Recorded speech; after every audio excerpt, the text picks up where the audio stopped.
당신의 저울은 공정합니까? 라는 제목으로 말씀을 전하고자 합니다. 1951년 미국 프린스턴 대학교와 다트머스 대학교 간의 미식 축구 경기가 열렸습니다. 그런데 경기 중 프린스턴의 한 선수가 상대편 선수의 거친 태클을 받아서 코뼈가 골절되고 뇌진탕을 입어서 경기장 밖으로 실려 나가는 일이 있었습니다. 경기 후 양팀 사이에 반칙 논란이 거세게 일었습니다. 심리학자 두 사람이 이 경기 영상을 양쪽 학생들에게 각각 보여주며 물었습니다. 어느 팀이 반칙을 더 많이 했습니까? 피해를 입은 프린스턴 학생들은 다트머스 선수들이 2배나 더 반칙을 많이 했다고 응답했습니다.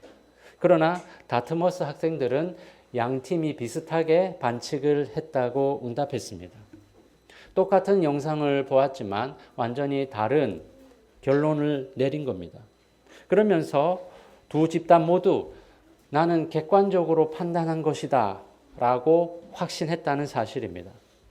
이처럼 사람들은 자기가 공정하게 판단한다고 생각하지만 실제로는 확증 편향에 빠져서 치우친 판단을 내리는 경우가 많습니다. 우리도 마찬가지 아닙니까? 내가 속한 편이 잘못을 범했을 때는 그럴 수도 있지라고 넘어가지만 상대편이 잘못했을 때는 어떻게 그럴 수 있어? 라고 분노합니다. 이것은 스포츠 경기에 국한된 것이 아닙니다. 정치에서도 직장에서도 심지어 교회 안에서도 내가 어느 편에 속했느냐에 따라 판단이 달라집니다. 결국 사람들은 진실을 보려고 하는 것이 아니라 내가 보고 싶은 것을 보려고 한다는 사실입니다. 이것이 오늘 출애굽기 23장이 경고하는 문제입니다. 우리는 과연 공정한 잣대로 판단하고 있습니까? 내 편에게만 친절하고 내 편이 아닌 사람은 외면하고 있지 않습니까? 또한 내가 싫어하는 사람이 어려움에 처했을 때 속으로 통쾌하게 여기고 있지 않습니까? 오늘 본문은 그 불편한 질문들을 우리에게 던지고 있습니다. 본론에 들어가기 전에 먼저 본문의 배경을 살펴봅시다. 지난번에 보았던 출애굽기 22장은 사회적 약자를 향해서 자비를 베풀라고 말씀합니다. 가난한 자의 옷을 담보로 잡지 말라. 과부와 고아를 학대하지 말라.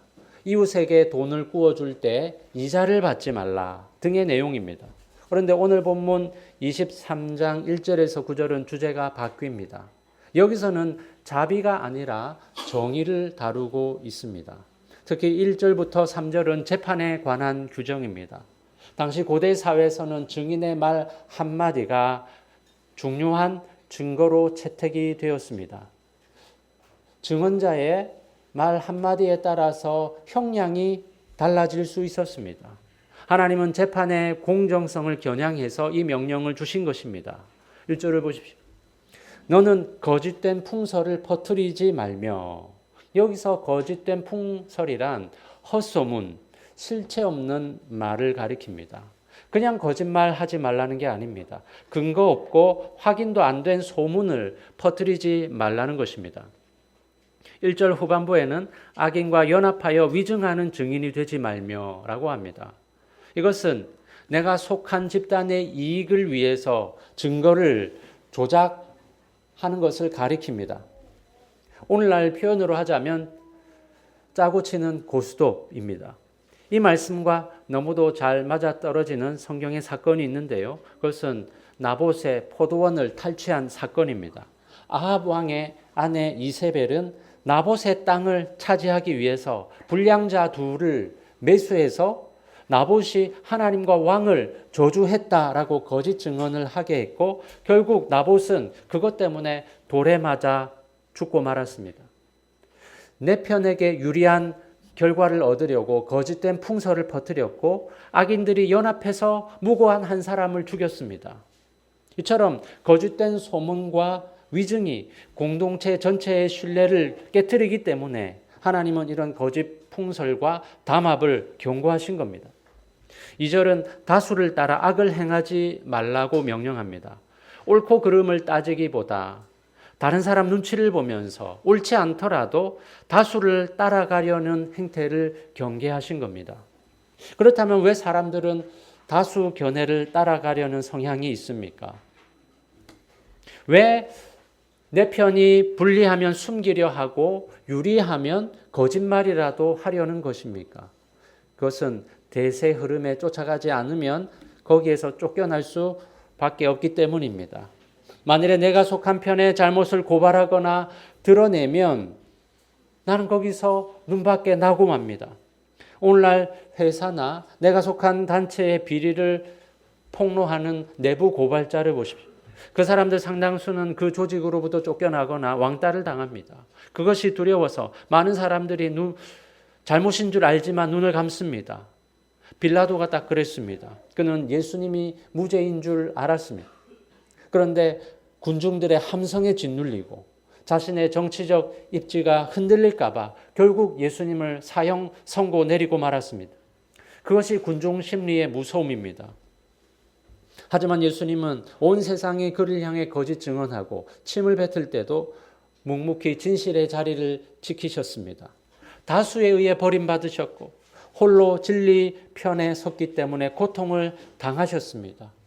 그분이 로마의 반역자라는 거짓 풍설의 희생양이 되셨기 때문에 이제 우리는 사람들의 인정이나 내 편이라는 소속감에 목매지 않고도 진실을 말할 수 있는 자유를 얻었습니다.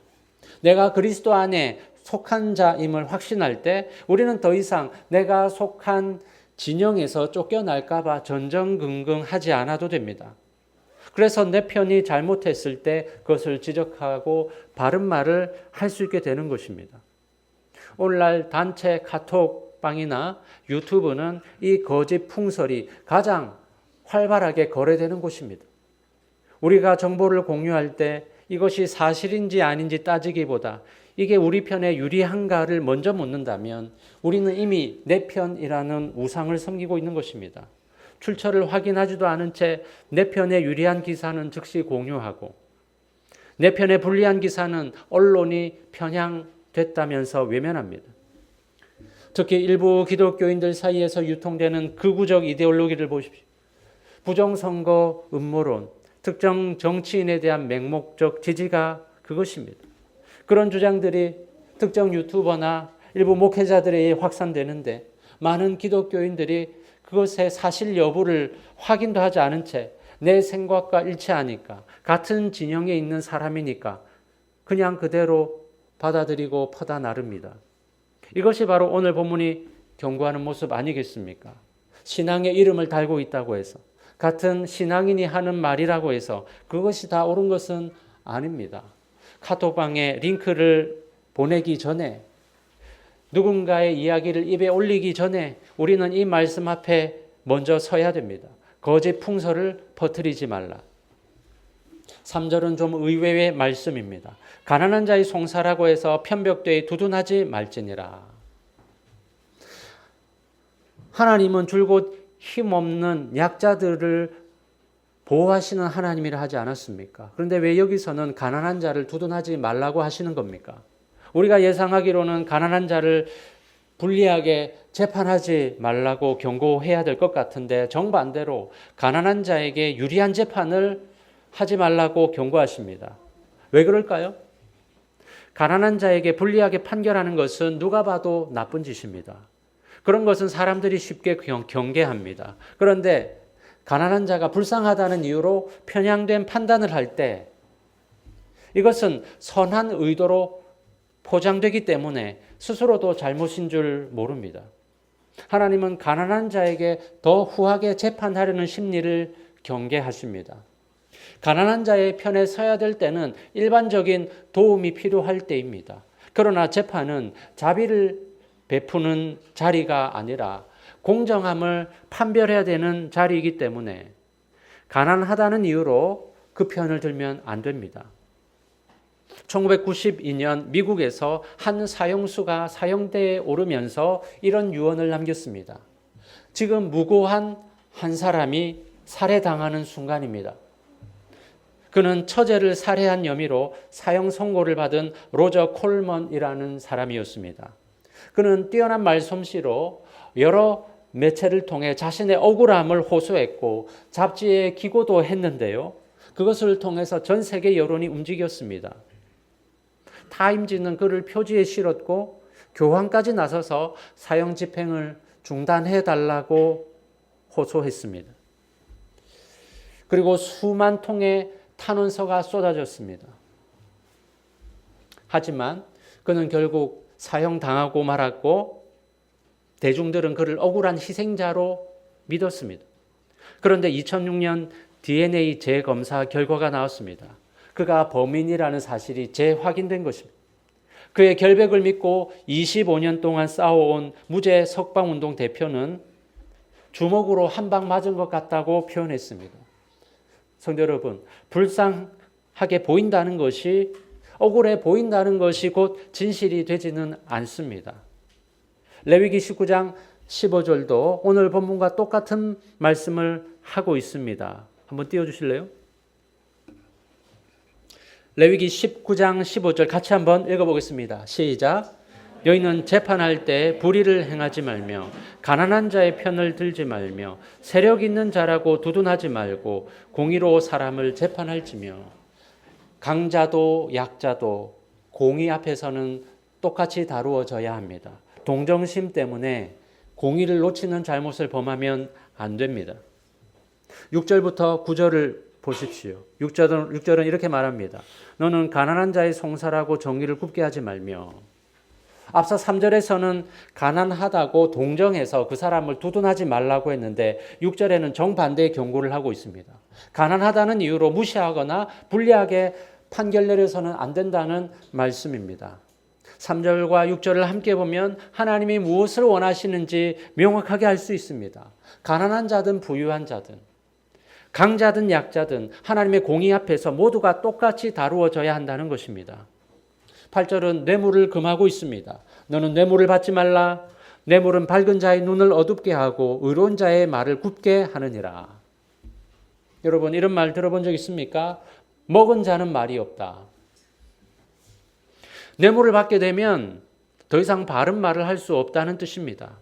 뇌물이 무서운 이유가 바로 여기에 있습니다. 처음에는 그 정도 받는다고 뭐가 달라질까 싶지만 어느 순간 자기도 모르게 옳고 그름을 판단하는 눈이 흐려져 있다는 것입니다. 내가 무언가를 받았기 때문에 판단이 흐려지는 것, 그것이 바로 뇌물이 작동하는 방식입니다. 9절을 보십시오. 너는 이방 나그네를 압제하지 말라. 너희가 애굽 땅에서 나그네 되었은즉 나그네의 사정을 아느니라. 여기서 이방 나그네는 이방인이면서도 이스라엘 공동체 안에 들어와 사는 사람을 가리킵니다. 혈통적으로는 이스라엘 백성이 아니기 때문에 언제든지 소외될 수 있는 사람들이었습니다. 당시 이방 나그네는 백도 없고 연고도 없고 하소연할 곳도 없었습니다. 하나님은 왜 그들을 압제하지 말라고 하십니까? 너희가 애굽 땅에서 나그네 되었은즉 나그네의 사정을 아느니라. 너희도 400년 동안 애굽에서 나그네였고 그 고통이 무엇인지 몸소 체험하지 않았느냐는 것입니다. 성도 여러분, 이것이 중요합니다. 하나님은 이스라엘 백성들이 당한 고통의 경험을 남을 짓밟는 데 쓰지 말고 약자를 이해하고 공감하는 기초로 사용하라고 하십니다. 힘들었던 경험은 나중에 두 가지 방향으로 작동될 수 있습니다. 나도 이렇게 힘들었으니 너도 한번 당해봐라. 이와 반대로 비록 나는 고통받았지만 다른 사람은 이 고통을 당하지 않게 해야지 라는 방향입니다. 여러분은 어떤 방향으로 행동하고 있습니까? 예수님을 생각해 보십시오. 그분은 이 땅에 나그네로 오셨습니다. 태어나자마자 헤롯의 칼을 피해서 애굽으로 피난을 가셔야 했고 인자는 머리 둘 곳이 없다고 하셨던 공생의 삶 전체가 나그네 길이었습니다. 하늘 보좌를 버리고 이 땅에 오셨지만 자기 백성에게조차 거절당하셨습니다. 가장 극심한 불공정을 당하셨습니다. 그분이 친히 나그네 되셨기 때문에 이제 우리는 하나님 앞에서 더 이상 나그네가 아닙니다. 에베소서 2장 19절은 이렇게 말씀하고 있습니다. 그러므로 이제부터 너희는 외인도 아니요 나그네도 아니요 오직 성도들과 동일한 시민이요 하나님의 권속이라. 나그네였던 우리가 시민권을 얻게 된 것은 예수님이 우리 대신 나그네가 되어주셨기 때문입니다. 한국 사회 특징 중 하나는 혈연, 지연, 학연으로 이루어진 연고주의, 우리가 남이가 하는 문화입니다. 한국어에는 특이한 표현이 있습니다. 우리 엄마, 우리 집, 우리 남편이라고 말합니다. 외국인들이 들을 때 참 이상한 표현입니다. 너의 남편인데 왜 우리 남편이라고 하지? 남편이 공동의 것인가? 이처럼 한국인은 내 것인데도 우리라고 부릅니다. 그만큼 한국 사람들에게 우리라는 것은 강력한 가치인 것입니다. 그런데 우리가 강하다는 것은 동시에 그 경계가 분명하다는 뜻이기도 합니다. 우리라는 바운더리 안에 있는 사람에게는 한없이 따뜻하지만 우리 밖에 있는 사람에게는 냉담하거나 무관심합니다. 연고주의는 이런 우리의 혈연, 지연, 학연을 좁혀놓은 것입니다. 유력한 사람, 나에게 도움이 되는 사람, 나와 동질감을 가진 사람에게는 한없이 친절하고 그렇지 않은 사람은 배척하거나 무관심합니다. 그래서 한국 사람들은 어디서든 우리라는 그 바운더리 안에 끼기 위해서 애를 씁니다. 우리 밖에 있으면 정보도 얻을 수 없고 기회도 없고 보호받지도 못하기 때문입니다. 이런 문화 속에서 외국인들은 처음부터 구조적으로 나그네일 수밖에 없습니다. 언어도 다르고 외모도 다르고 문화도 다릅니다. 우리 안에 들어올 자격을 애초에 갖추지 못한 사람들입니다. 그나마 선진국 출신의 백인들한테는 관대한 편입니다. 하지만 나머지 인종에 대해서는 배타적이지 않습니까? 그러니까 한국에서 외국인으로 산다는 것은 끊임없이 차별과 배제를 경험하는 일입니다. 이럴 때 교회가 나서서 외국인들, 특별히 이주민들을 환대하고 받아들여야만 합니다. 저는 유럽의 이민 정책을 우리가 그대로 따라가서는 안 된다고 생각하지만 이미 들어와 있는 외국인들은 교회가 환대하고 포용해야 한다고 봅니다.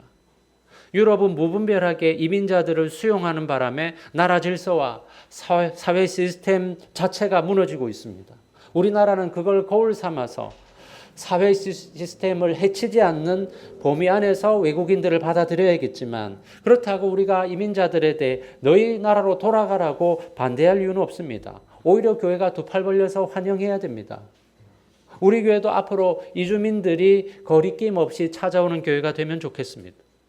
교회는 용광로가 되어야 합니다. 어떤 종류의 사람이라 할지라도 그리스도의 사랑이라는 용광로 안에서 다 녹여내야만 합니다.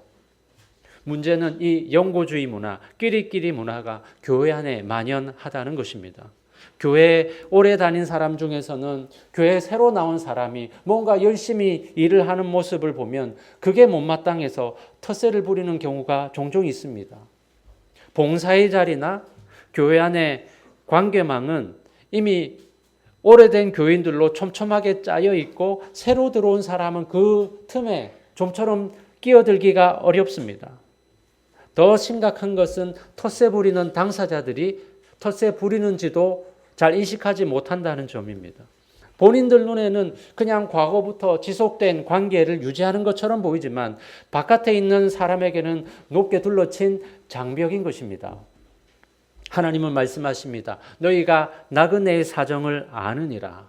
이스라엘 백성들도 애굽에서 나그네로 살며 온갖 소름을 당하지 않았습니까? 그 기억을 가진 백성들이 이제 자기 안에 들어온 나그네들을 배척한다면 어떻게 되겠습니까? 자신이 받은 은혜는 잊어버리는 행위 아니겠습니까?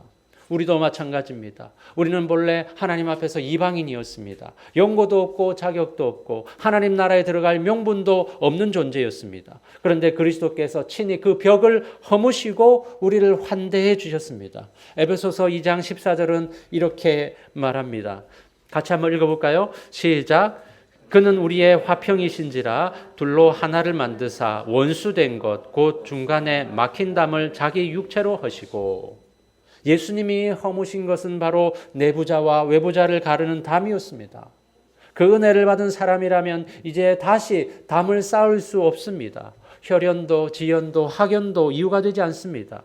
우리라는 울타리 안에 들어오지 못한 사람이라도 환대하는 것, 그것이 나그네였던 우리를 받아주신 예수 그리스도의 은혜를 아는 사람인 것입니다. 4절과 5절을 보십시오.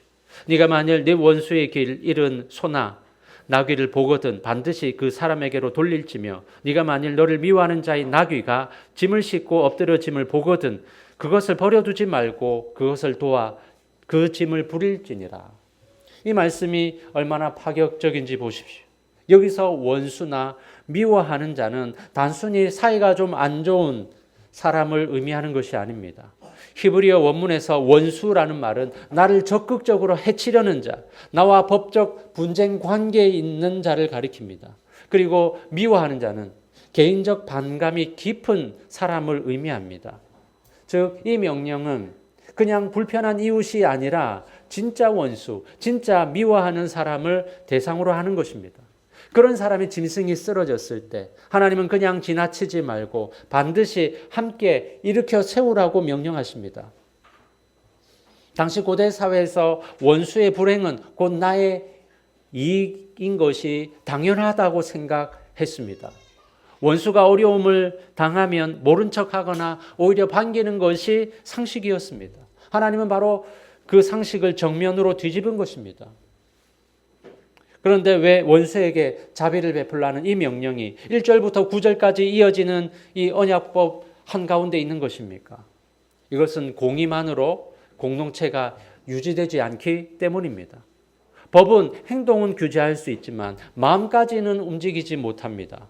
원수를 법정에서 공정하게 대할 수는 있습니다. 그러나 길에 쓰러진 그의 나귀를 일으켜 세우는 것은 법의 요구 바깥에 있습니다. 그것은 자비의 영역입니다. 이렇듯 하나님은 공의와 자비가 함께 있는 공동체를 원하십니다. 공의만 있으면 차갑고 자비만 있으면 질서가 무너집니다. 시편 85편 10절은 이것을 아름답게 표현합니다. 같이 한번 읽어볼까요? 시작. 인애와 진리가 같이 만나고 의와 화평이 서로 입맞추었으며. 여기서 인애라는 말은 히브리어로 헤세드인데요. 자격 없는 자를 끝까지 사랑하시는 하나님의 긍휼적인 사랑을 가리킵니다. 그 헤세드와 진리는 서로 긴장관계에 있습니다. 진리만 앞세운다면 냉혹해지고 헤세드만 앞세운다면 진리가 흐려질 수밖에 없습니다. 의와 화평도 마찬가지입니다. 의를 추구하다 보면 갈등이 생기고 화평을 추구하다 보면 불의에 눈을 감게 됩니다. 그런데 시편 기자는 이 둘이 싸우지 않고 서로 입맞춘다고 표현합니다. 우리 주님은 이 두 가지를 조화롭게 이루신 분입니다. 그분 안에서 의와 자비가, 진리와 인애가 하나가 되게 하십니다. 예수님이 말씀하신 선한 사마리아인 비유를 보십시오. 한 유대인이 길을 가다가 강도를 만나 쓰러졌습니다. 제사장과 레위인이 그를 보고도 지나쳐갑니다. 그들이 나쁜 사람이어서가 아니었습니다. 그들은 그 사람을 지나칠 이유가 충분했습니다. 제사장과 레위인은 성전에서 일하기 때문에 부정함을 피해야 했고 피투성이가 된 그 사람을 만지게 된다면 직무를 수행할 수 없었습니다. 법적으로는 아무 문제될 것이 없는 행동이었습니다. 그들이 지나가고 사마리아인이 강도 만난 자를 보았을 때 그는 멈춰 섰습니다. 유대인과 사마리아인은 수백 년 동안 원수 관계로 지냈습니다.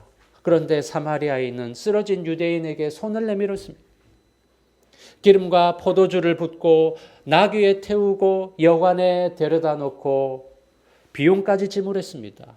오늘 본문의 언어로 표현하자면 원수의 나귀의 짐을 들어준 것입니다. 우리는 이 선한 사마리아인 비유를 너무도 잘 알고 있지만 실천하기란 쉽지 않습니다. 사실 우리는 나를 힘들게 한 사람이 잘 되는 꼴을 보기가 싫습니다. 나를 비판한 사람, 나에게 피해를 끼친 사람, 나와 의견이 다른 사람이 어려움에 처했을 때 속으로 쾌재를 부릅니다. 그것이 인간의 본성입니다. 그런데 복음은 우리 본성의 뿌리를 건드립니다. 로마서 5장 10절은 이렇게 말씀합니다. 곧 우리가 원수 되었을 때 그의 아들의 죽으심으로 말미암아 하나님과 화목하게 되었은즉. 우리가 하나님과 원수되었을 때 그리스도께서 우리를 위해 죽으셨습니다.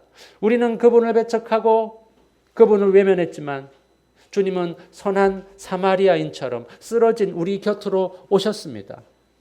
그 사랑을 받은 사람이 어떻게 원수의 나귀가 쓰러졌을 때 외면할 수 있겠습니까? 오늘 우리는 원수가 잃어버린 나귀를 찾아 헤맬 때에 통쾌하게 여기면서 모른 척하고 있지 않습니까? 내가 외면하면서 지나쳐버리는 원수의 짐이 있지 않습니까? 그 사람이 나를 힘들게 한 사람이라도, 나와 진영이 다른 사람이라도, 내가 속한 범주에 들지 않는 사람이라도 그 짐을 함께 드는 것, 그것이 공의와 자비가 입맞춤하는 언약의 공동체의 모습인 것입니다. 오늘 우리는 본문을 통해 세 가지 교훈을 살펴보았습니다. 거짓 풍설을 퍼뜨리지 말라. 공정하게 판결하라.